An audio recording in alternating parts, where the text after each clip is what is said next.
I actually learned to fight in the mountain. I'm not a climber. I've been taught to, win the war in the mountain. But what that allowed me to understand is actually more deeper understanding the relationship with the mountain and weather, and I can master that. Coming up on British thought leaders, Krishna Thapa, aka Warrior Monk, world-class mountaineer and former soldier. Krishna talks about serving in two legendary fighting forces, the Gurkhas and the SAS. I can put my hands on heart and say it is one of the hardest physically and mentally ever human endeavor can come across. It's one of the probably the best force in the world as well. He talks about breaking records to take disabled veterans to the top of Everest and how he balanced spirituality with frontline combat. Two paths, being a warrior or a spiritual monk. I think the path is, hey, whatever action I do, my intention is always clear, isn't it? My intention is always give the service and support for my loved one and family. So what I do is, both way, whichever path I choose, I think I am in the right path.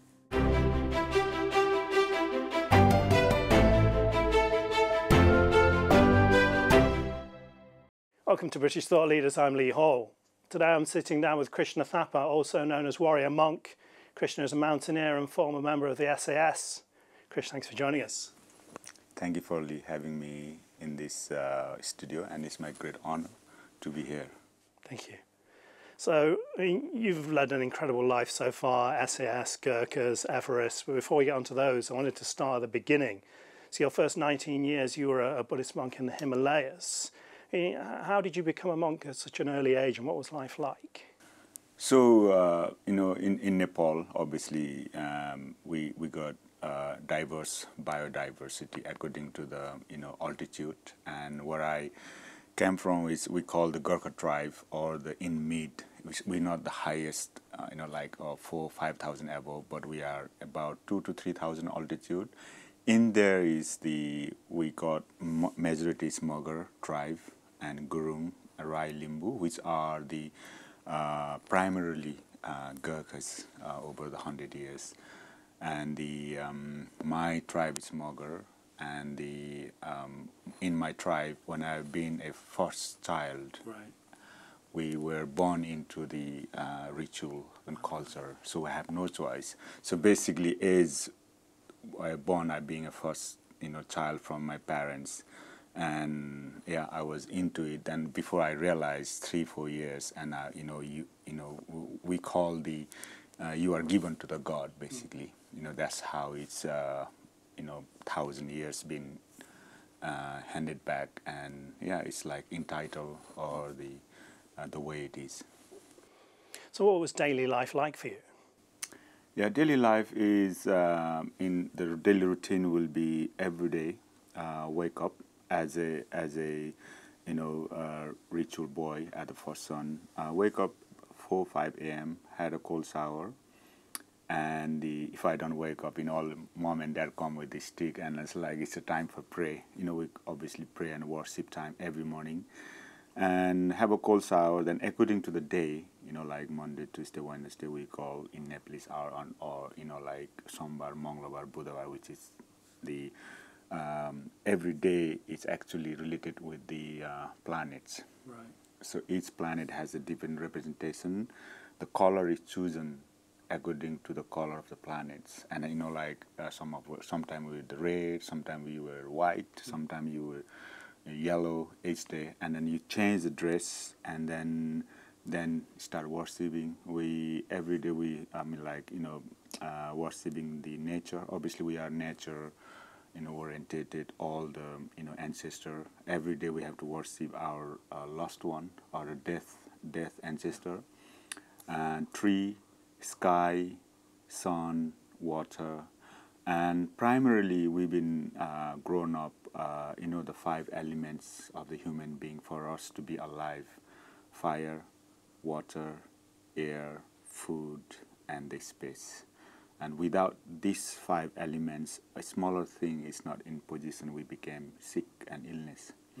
So we often, all our devotion and pray and worship is connecting with these 5 elements. So this is what the daily life.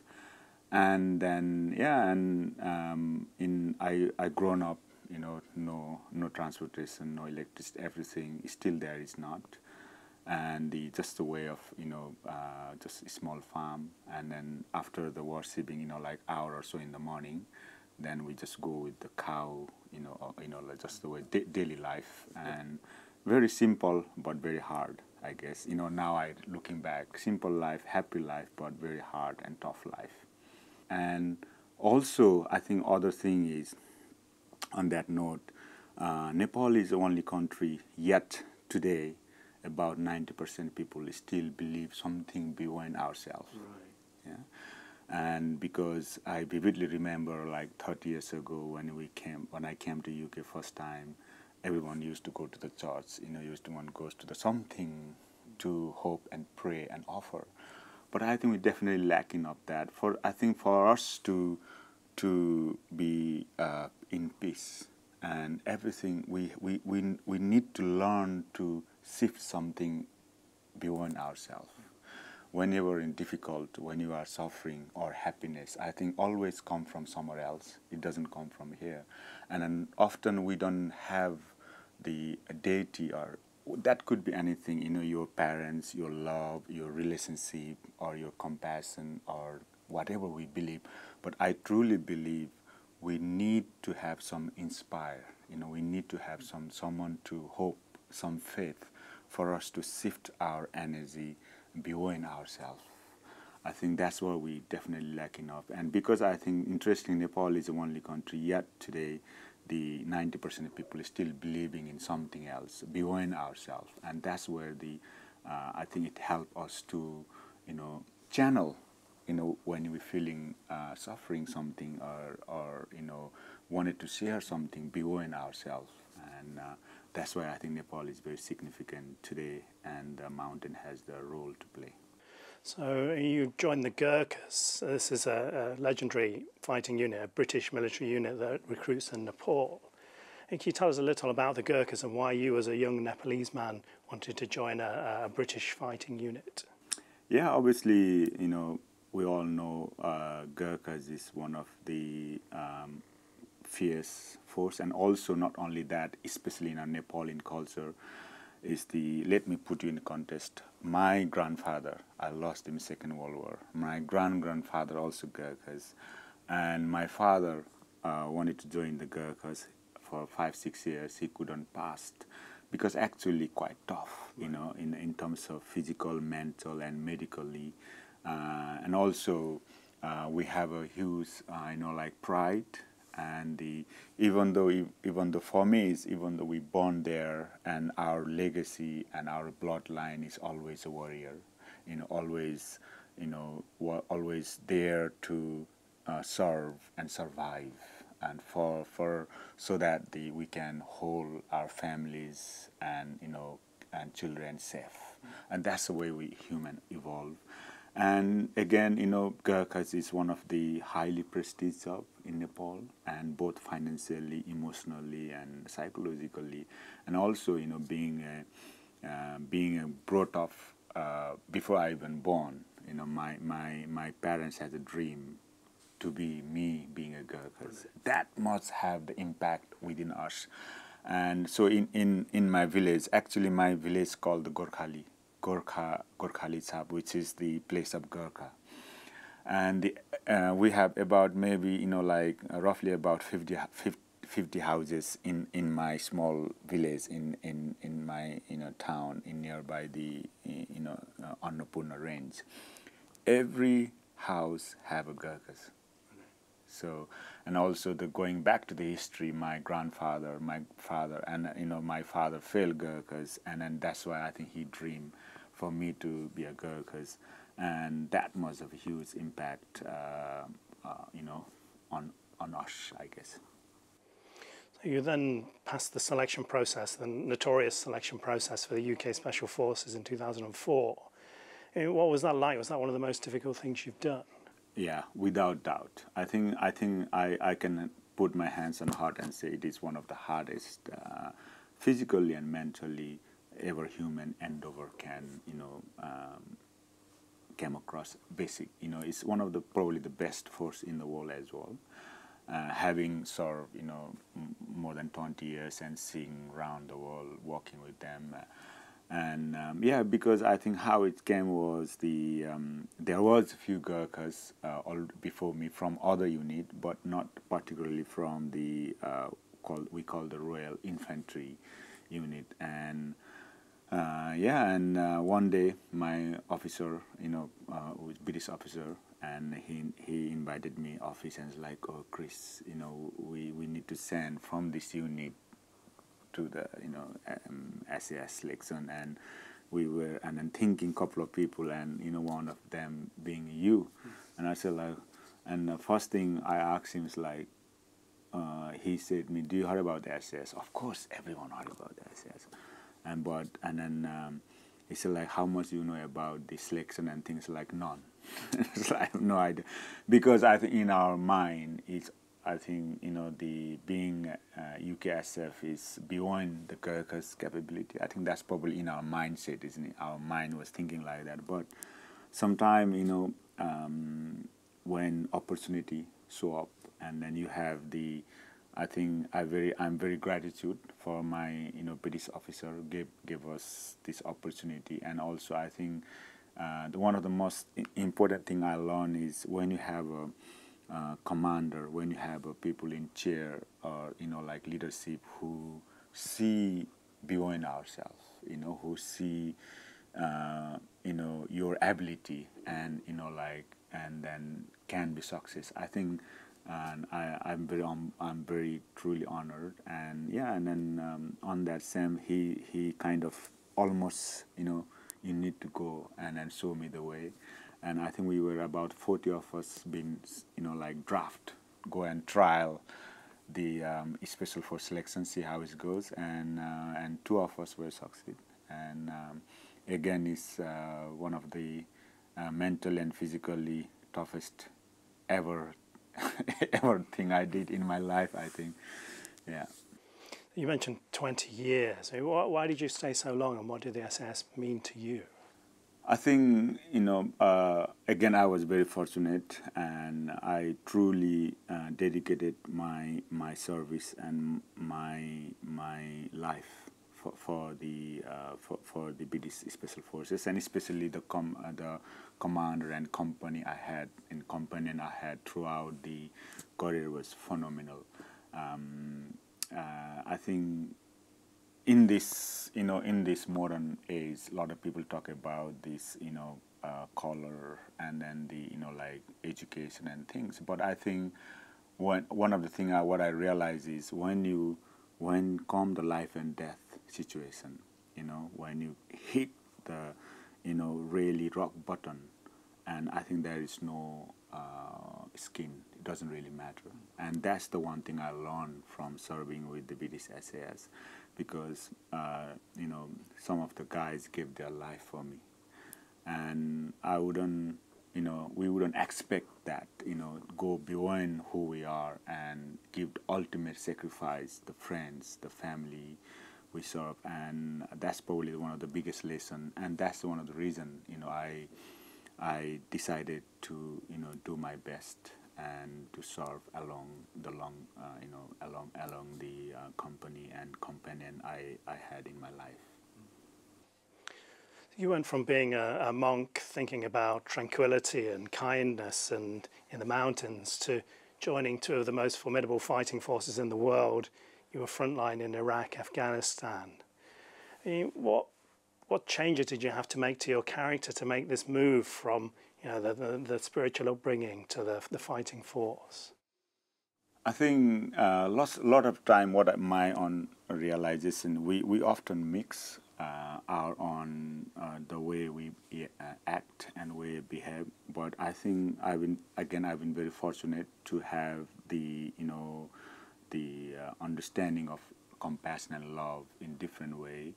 But I think for me is the important bit is the no matter in this time we have the power of three things: time, which is right now, and then what we do right now, and all two things are driven by our intention.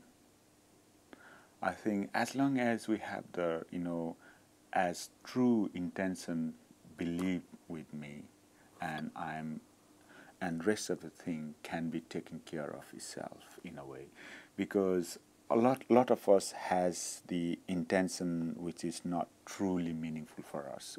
I want to be 5 years time this point, but is that really what you want to be?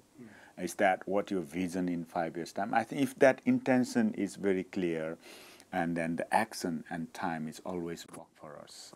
What I mean is I think it's the way of life. My grandfather was a Gurkhas. My father was a failed Gurkhas. Then I am living my parents' dream. I'm giving not only my dream, but I'm living and my opportunity for my families, my ancestors. What can a man, a boy, if we think more deeply, what is the reason and purpose of life? We born and we death, that's guaranteed. But in between what we do and what is our intention, what we're thriving for, I think for me that is the really great cause, giving my parents and my family in a peace and happyful. And if I wanted to die, that's not a problem, but still the reason is beyond myself. And my intention was very clear, and I was in the work being chosen from my grandparents, my ancestor. I think that's why, in a way, I choose the path, two path, being a warrior or a spiritual monk. I think the path is, hey, whatever action I do, my intention is always clear, isn't it? My intention is always give the service and support for my loved one and family. So what I do is, both way, whichever path I choose, I think I'm in the right path. Both highways going to the end in the same direction. I think that's probably my way of explanation. What were the most important things you learned in the military? The most important thing is what I realize is common sense. Normally we don't, especially from working with the more than decades with the SAS. I think a lot of people, what we portrayed from outside is like oh, they are fighting force, or almost like inhuman. Yeah. But actually, I think those are the most sensitive people in the world. I think they are the most spiritual people.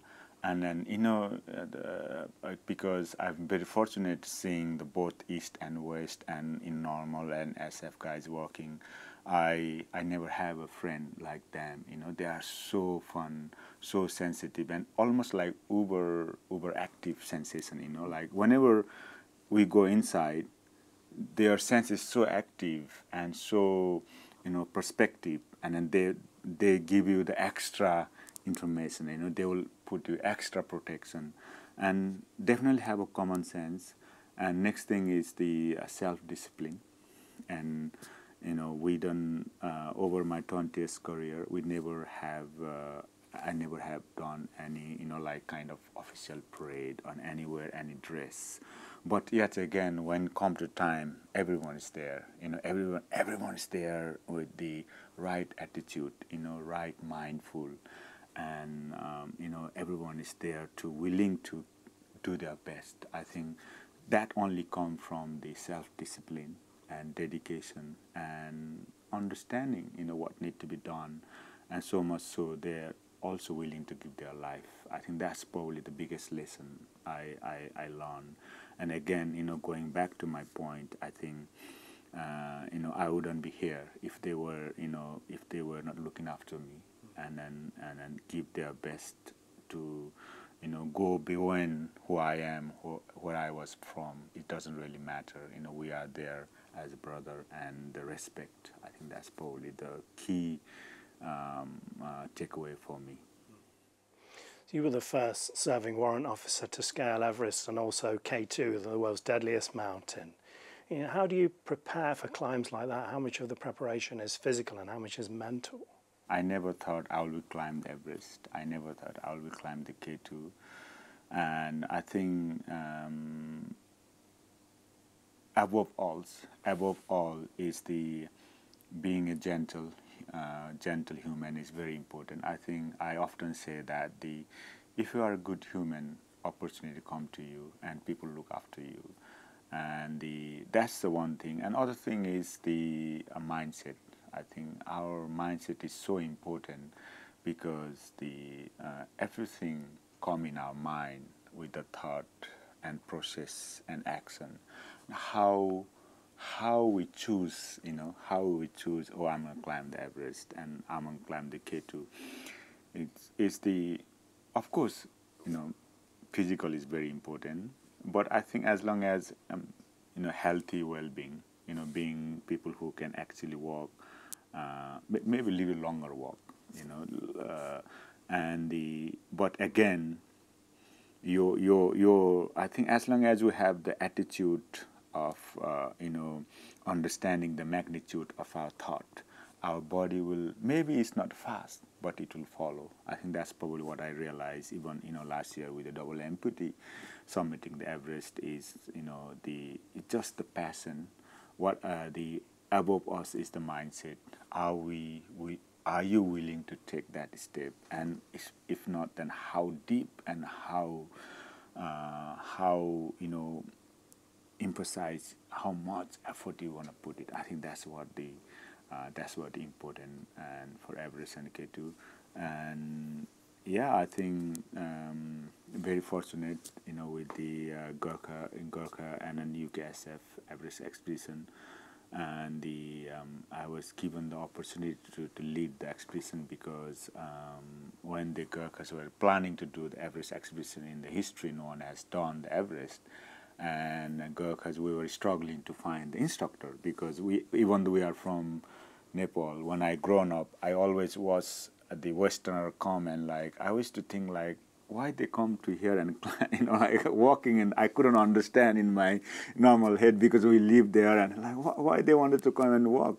But later on I realized that and then the more skills and like dress and preparation, physically, mentally, and financially, and time, and it's a massive ask, and so many ways. And yeah, and then because the Gurkhas didn't have enough skills to climb Everest, and I've been very fortunate, being one of the, we call the leader of the mountain, because we have to go through certain process to become the thing. And then I happened to the Gurkhas, and then also mountain leader, and then happened to be the Gurkhas Everest expedition. So yeah, and then that's how we started, and we had obviously the biggest group, 13 of us submitted. This is also the one point I realized. We talk about everyone talk about, oh, Gurkhas is the elite force and they are good. Until that time, submitting the Everest, I didn't even actually realize how good the Gurkhas are. And even though I served very only 5-6 years with Gurkhas and never like one of those things, you are a Gurkha but really don't know how we work, but disappear with the UKSF for many years. And when I asked to lead the Gurkhas Everest, and we had a lot of preparation, and the only thing that surprised me is like every time, okay, we're gonna go from base camp to the camp on, everyone's there on time, and no one is not even like slightly confusion in their heads. They are so clear. And then from camp on, everyone's there. Okay, tomorrow we go to the camp 2, everyone's there. Camp 3, and I was like, oh my God, I think this is what the true Gurkhas spirit I understood. And then when it come to everyone will have a difficult when you have a little bit tired, a little bit kind of confusion and cold and dark and our danger. But I think this is the time I realize nothing gonna stop us. Everyone before every second is there, and that's the understanding of the mindset and the spirit of the Gurkhas. So when you left the military, you became a mountain guide, and your motto, your mission, is enlightenment through adversity. I mean, can you talk to us about the connection between hardship and spiritual improvement? Yes, I think that's a very deep question, and that's what I try to harness. I'm not perfect at, but I think for me it's the more harder we work, more so-called like materialistic success we got or achievement we have. I think more gentle we need to be. At the moment, world is going completely opposite. Like when they have a little bit what their success and their attitude change according to their influence, but not with the presence.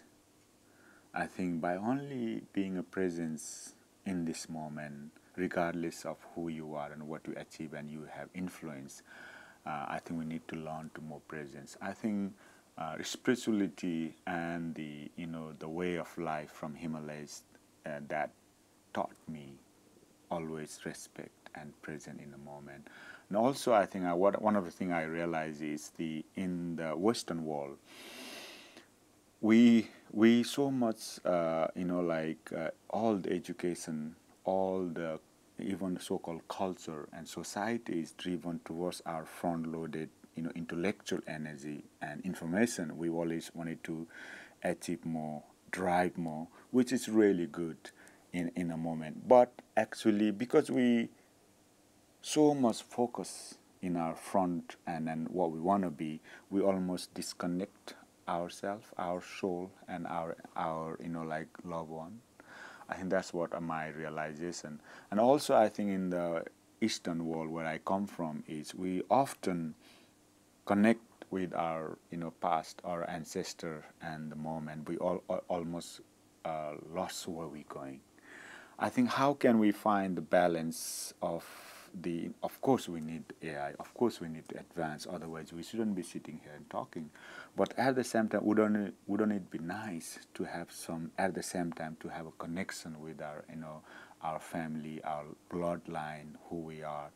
Because often Western world we almost forget we are here today, but without yesterday. And we always working for tomorrow. And also, I think in our society, in Eastern world, we almost focus too much with yesterday and then being here, but almost not too much focusing on the tomorrow, I guess. And this is my with especially experience working and like a lot of wartime, lot of death, and losing my best friend, and jumping from middle of nowhere in midnight and to the realization of being alive and understanding the gratitude I am here because of my parents, my grandparents, and also what I'm going tomorrow and what legacy I'm gonna leave for the country I serve, and also the family I hold, what are they can do. I think finding that balance in life is so important. Actually, it helps, I think, for us to understanding deeper sense of humor, deeper sense of our soul. The only way is solitude, to understand and respect, and by only understanding can come from within you. I think that's where I think every day I practice solitude. Every day I practice to be gratitude, and also every day I work for tomorrow. Every day I want to serve for the best. I think that's where the understanding of the both danger and aliveness can only be achieved by understanding the death and our life. I think that I think adversity through our own experience is very important, I think. You've led several world records with disabled veterans. You took a double amputee to the top of Everest. You took a blind person to the top of Everest. And these are incredible feats. How did you do that, and how did you get those severely disabled people to have the mindset that they could get to the top of Everest? Yeah, I think that's very, at the moment sounds like all the disabled veterans and people are now. Actually, after this, I'm going to meet the first blind and deaf woman from UK wanted to Everest. Straight after this here outside.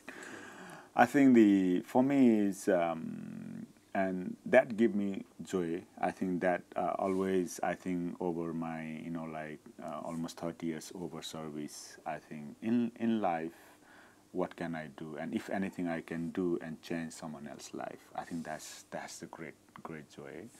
And I try for that. And until and I can, if something I have very fortunate to learn all these skills, I actually learn to fight in the mountain. I'm not a climber.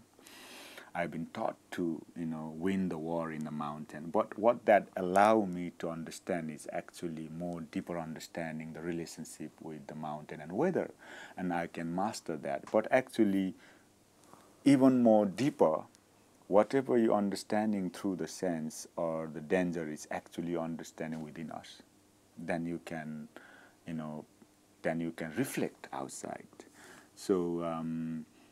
For example, double amputee Everest was he came to me and said like, oh, I want to climb Everest and I want to climb with you. And I said like, and then I said like, as a leader, I said like, you haven't got the legs, you want to climb the Everest. So if you come to me, so my job is not to judge, for you and you haven't got the legs. But I straight away I thought, how can I give a leg to him? How can I assist? Not the physical leg, but how can we, give the imaginary leg so that he can succeed and climb? So I think that's the way I always look. Often when we see the people or the person or situation, we often judge, the way they are. But can we actually enhance the situation? And if they come to me, then okay, my job is to find the legs for him. Then I say like, what are those then? Can we have a sledge? Can we have an extra fixed line? Can we have extra manpower so that he will fulfill his dream? So I think that's the way I tackle, and the and training. Then we have to obviously physically training, mentally training. And when talking about the big, extreme climbing or any extreme sport, a lot of in the modern context right now, whenever they talk about Everest, they want like, oh, what is your physical condition, or what is your, financial condition, and what is your altitude looks like. But actually, I think those are very minimal thing. You can't change that way. But I think what can it change and help to deal is, have you done the coal, acclimatization? Have you done the environmental acclimatization? Have you done the emotional, and how is your family circumstances? What is your feeling? Actually, those are the underpin, trigger those, bigger, and hard to comprehend. I think if we can prepare and sleep in the cold, if we can prepare and understand the food, what you're going to drink there, what you're going to eat there, what are the people like, and because they will have a direct impact on the way we thought, and way we thought, then way we act. And I think those are my, always the underline. We need to walk then. You need to go to Nepal. You need to understand the food. You need to understand the culture. And you need to sleep in the cold. And then everything will be fine. I think those are the maybe if anyone listening or anyone, maybe this is the way they need to look in different way so that they can tackle the big problem. I think that's the way I look. And then as a leader, as expert, rather than judging, they don't have this one, you can do this one, or how can you fulfill that? Then this is why they come to you. If there's a weakness, then as a leader and then as expert, you need to, mitigate that tricks. And I think that's the way I kind of always look. Obviously, for them, they've summited Everest, and that's an amazing achievement. What do you get from it? I think that's a very deep question. Even last year, I didn't summit. I went up to the maybe 100 meter, 200 meter below the summit. For me, I think biggest reward I get is the when they come back and they share their experience. And one of the first time I took in, I think 2017 or 18, I took the 3 double amputee to the Mount Blanc. And that the first time realization was we went there. Obviously, they work hard, and also I think for me, I reflect, how hard they work for this. Every step we take it for granted, and how everyone is struggling, and you can look at them like, oh my God, and then it makes me feel, I have got a leg, and then they haven't. And then I think that also gives me a perspective of that, how easily we take life, and then we're not gratitude of what we have. We often go what we don't have to realization that. That's the one thing I always learn with the, when a differently able person doing. And next thing, first realization, when we submit the Mount Blanc, and then I said like, oh guys, congratulations, you did it, and you are all in submit. And then the three of them look back and look at me and say like, oh, we are here because of you. I was like, oh my God, just sometime our present, whenever we not normally overlook, when your loved one, and then you don't need anything, isn't it? Just being present in front of them and just not even don't say anything. I think it changed the dynamic environment, the way they feel and the way they speak, and then the way their future will decide according with that situation. I think then I should realize, what, I thought you guys did it, but actually you said you are here because of me. And I think, what, I can show up like this one. If someone is changing, and they said like they never thought they're gonna climb the mountain, we have not legs, and I can show up every mountain if you wanted to do this way. So I think that's probably what's biggest takeaway for me, to someone else is changing and achieving their dream because of you just present. I think that's probably the biggest gratitude for the life I think we can have, I guess. One last thing I wanted to ask you about. You talk of a crisis of masculinity in the West. A lot of young men don't really have a role model to follow. I mean, you've done several of the kind of classic male achievement things, frontline combat, SAS, Everest. I mean, what is being a man to you, and what advice would you give to young men in the modern world? I think, like I say, we need to have an intention set on clear and very concise. And that could be anything, that could be you want to have a dream, you going to have a degree, or you want to have a work, or you want to have a relationship or business, anything. But I think we often, what we have is we just have a short-term vision, what I'm doing now and tomorrow, next. We don't have a pathway to work on. But I think for the young kids, especially today, and spend a couple of days in solitude, spend the time with the people who you care, and what you like, go explore, become something. But once you have that vision, please don't have a vision for tomorrow. Please don't have a vision for 1 year, 2 years. Have a vision for 10 years, have a vision for 20 years. And maybe path is not gonna go as you plan, but that doesn't really matter. Like I said, my life of warrior or monk, it doesn't really matter what comes, but you have the very clear and intention what you want to be. That could be anything, or just have a great relationship, work for it. And then once you arrive in 20 years' time, I'm sure, your life is already changed. I think that's what we definitely lacking up in the modern world. The kids, even our, like grown up, we don't have great intention to work for it and die for it. The reason have a purpose, something which is beyond ourselves. When something intention and vision is beyond ourselves, then it doesn't really matter. We fall in ditch, we fall, but they will the one hook you out from that ditch. I think that's what I wanted to share. Have something inspire, and regardless of life or death, keep the legacy going. Krishna Thapa, warrior monk, thanks for joining us. No, thank you for having me. It's been a great pleasure.